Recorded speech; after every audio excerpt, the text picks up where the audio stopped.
Did some good things, played hard. You know, we just took a while to get the triple option stuff fixed, get it adjusted. They flew around, had good energy. We just got to learn how to finish. You know, the first half was pretty good, especially the first 25 minutes, and the last 35 minutes we just got to work on fixing those things. You're never happy with the loss, obviously, but to hold a team like that to 3 touchdowns and really make them work for every drive they had, you have to feel encouraged about the defense. You know, I just hate anybody ever getting into the end zone. Coach Millen hired me to stop people from getting in there. If they get in there, I'm very disappointed, no matter who it is. Kind of says the play of your defensive line, Jones and Nelson Adams got there. Right. It was good to see, you know, Nelson Adams, Chris. You know, they did some really good things. A couple plays, Chris Jones was just a terror in the backfield, which is what we hoped he would be. And I just got to work on some technical things and just consistently playing hard. And he's going to be a force. Talk about that process of obviously playing a lot of defensive end in practice and then moving him inside. I mean, just how do you prepare him? Yeah, I mean, Coach Turner's one of the best in the business, and you know we started him out wide because it's a little easier to learn without everything going on, and then just out of necessity moved him inside for a couple of snaps. And, he looked comfortable in there, and doesn't mean he's an inside guy all the way. You know, I think he's talented enough to play anywhere we need him on the defensive line. So we're excited about Chris. You hate to lose Jay Hughes, obviously, because you counted so much him to organize things, but you had Arrington and Marcus step in, and they got most of a full game. Yeah, absolutely. They played really well. You know, a couple of times they got to do some of the adjustments too to get some things fixed, but they played well. Deontay Evans got in there and did some good things too. So, you know, the future's bright with some of the young guys.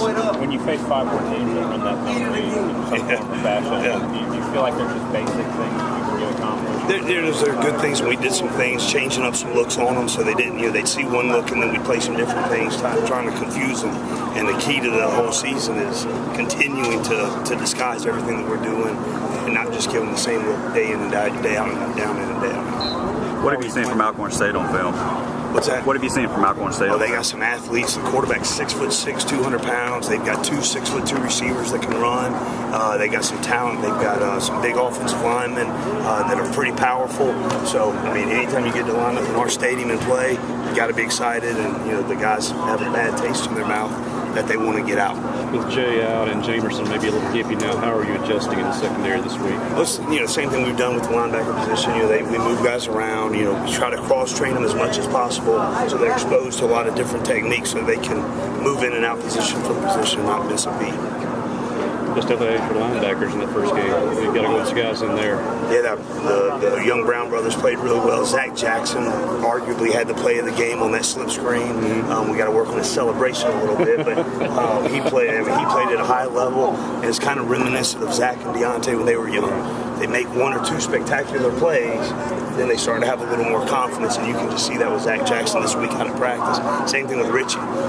He had to prepare. He had never prepared for a college football game, had to prepare for it, and now he knows how the process works. So I'm excited to see him game 2 him and Benitez. Have you seen kind of an extra step in practice this week? Because you said of the ground game, but also the chip on the shoulder that there was a loss. Yeah, the chip on the shoulder. Coach Bayless, Coach Mullen do a great job just making sure that we have that blue-collar mentality, that we have a chip on our shoulder, and try to make sure we gain respect every time we go out. Thank you, Geoff. All right, guys. Thank you.